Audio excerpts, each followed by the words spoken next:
मेरे मित्र हैं, कभी कभी मित्रों के बीच में ऐसा हो जाता है। कांग्रेस पार्टी विधायी कार्यों के नाम पर अपने तमाम कुकर्मों को, अपने तमाम अपराधों को, अपने तमाम भ्रष्टाचार को छिपाना चाहती है। यूपीए का ये मानना है कि भूख मिटाओ। विपक्ष में कुछ ऐसे लोग हैं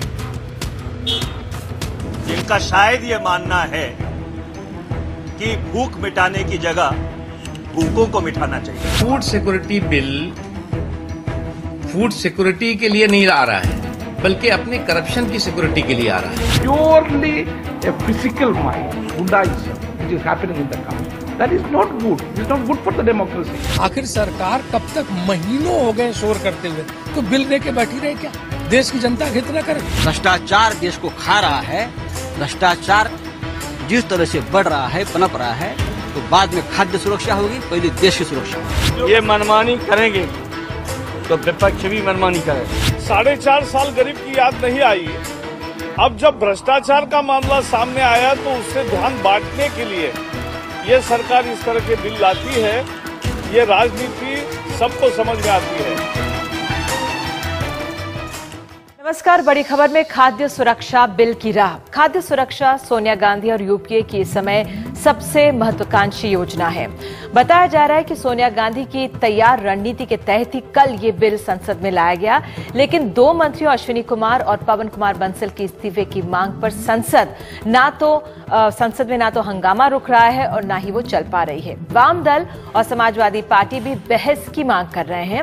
मुलायम सिंह यादव ने तो कांग्रेस को अनैतिक पार्टी तक आज कह दिया। इस बीच ये भी खबर आ रही है कि शरद पवार ने बीजेपी और वाम दल के नेताओं से बात की और उन्होंने कहा है कि सिर्फ एक राय बना ली जाए सब पार्टियों की और तब इस पे आगे बढ़ा जाए। लेकिन सरकार कहती है कि संसद में काम होने दिया जाए और चाहे तो विपक्ष अविश्वास प्रस्ताव या निंदा प्रस्ताव लाए।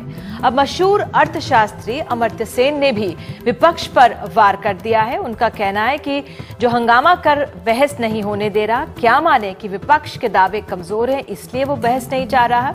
इस बिल में जितनी देरी हो रही है उतनी ही मौतें भी हो रही हैं। क्या जो ये बहस रोक रहे हैं उन्हें इसका जिम्मेदार माना जाए? उनका कहना है कि इसका एक आंकलन करके इसकी जानकारी सांसदों को देनी भी चाहिए। 2014 के चुनाव से पहले सरकार के लिए ये स्कीम बेहद अहम है।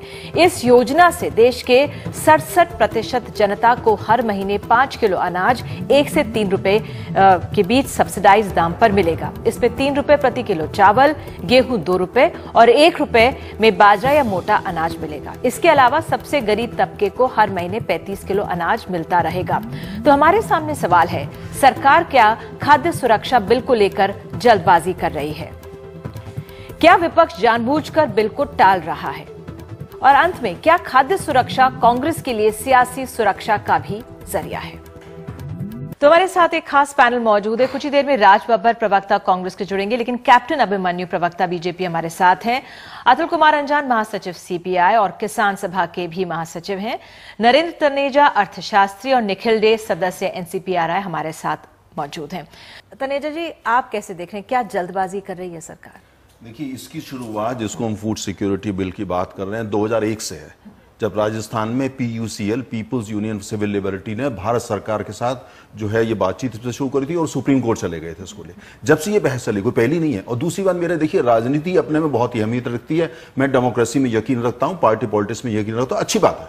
लेकिन मुझे आप एक बात बताइए कि 70% जहां के लोगों को ठीक तरह खाना नसीब ना होता हो, जहां दुनिया में सबसे ज्यादा कमजोर महिलाएं रहती हूं, मैं शारीरिक रूप से बोल रहा हूं, जहां दुनिया में सबसे ज्यादा गरीब रहते हों, जहां पे ऐसे बच्चे हों जिनको खाना नसीब ना होता हो, दूध और कहानियों की तो बात आप छोड़ दीजिए, तो ऐसे देश के अंदर यह कहना, चाहे मुझे कोई पार्टी पॉलिटिक्स से लेना देना नहीं है, इसको कौन लेके जा रहा है मुझे इससे कुछ लेना देना नहीं है, ऐसे देश में यह कहना है कि कोई भी बिल या कोई भी सरकार या कोई भी व्यक्ति या कोई भी संस्था यह प्रयास कर रही है कि वो लोगों को जिनको रोटी नसीब नहीं होती उनको रोटी मिलनी चाहिए, तो उसका कोई विरोध करे, मुझे समझ में नहीं आता। आप कैसे इसका विरोध कर सकते हैं कि वो गरीब आदमी जिसको रोटी नहीं मिल रही है उसको रोटी नहीं मिलनी चाहिए। अब बात यह है कि साहब उसने ये यूपीए फायदे के लिए ला रही है, इलेक्शन के लिए। भाई देखिए, जो आदमी भूखा है, जो आदमी वास्तव में गरीब की चिंता करता है, वो इसके बारे में बहस। अब इसके ऊपर जो राजनीति हो रही है वो एक अलग विषय। कैप्टन अभिमन्यु, तनेजा अभी ये भी कह रहे हैं कि इतनी अहमियत है हमारे देश में, तमाम आंकड़े आते हैं। आज भी एक आंकड़ा है कि जो नवजात बच्चे सबसे ज्यादा खराब स्थिति पड़ोसी मुल्क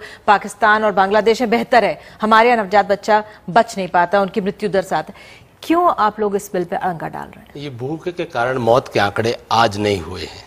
पिछले 9 सालों से यूपीए का शासन इस देश के अंदर चल रहा है और यूपीए सरकार इस देश को दोनों हाथों से लूट रही है। इनके स्वयं की पैसे की भूख शांत नहीं हो रही है कि इनको लोगों के भूखे पेट की चिंता पिछले 9 साल में हुई हो। 15वीं लोकसभा सत्र का जो पहला सत्र था उसमें राष्ट्रपति अभिभाषण जो था पहला, प्रतिभा देवी सिंह पाटिल जी राष्ट्रपति थी, उन्होंने अपने पहले अभिभाषण में इस फूड सिक्योरिटी बिल का जिक्र किया था 2009 में। आज 2009 से 2013 आ गया है। 4 साल से अधिक समय इस कांग्रेस की नेतृत्व में यूपीए सरकार को ये फूड सिक्योरिटी बिल ध्यान में नहीं आया। और फूड सिक्योरिटी बिल की प्रेरणा भारतीय जनता पार्टी शासित राज्यों में छत्तीसगढ़ में हमने फूड सिक्योरिटी एक्ट पास किया। हमने गरीबों को 1 रुपए किलो गेहूं, 3 रुपए किलो हमने चावल और नमक फ्री में हमने देने का काम किया। भूख के कारण हुई मौतों को खत्म और कम करने का काम किया। अन्य राज्यों में भी हमने इस प्रकार के प्रयोगों को किया, प्रारूप और रूपरेखाओं को तैयार किया, जिसकी प्रेरणा से आज देश में फूड सिक्योरिटी बिल का एक प्रारूप हमारे सामने आया है।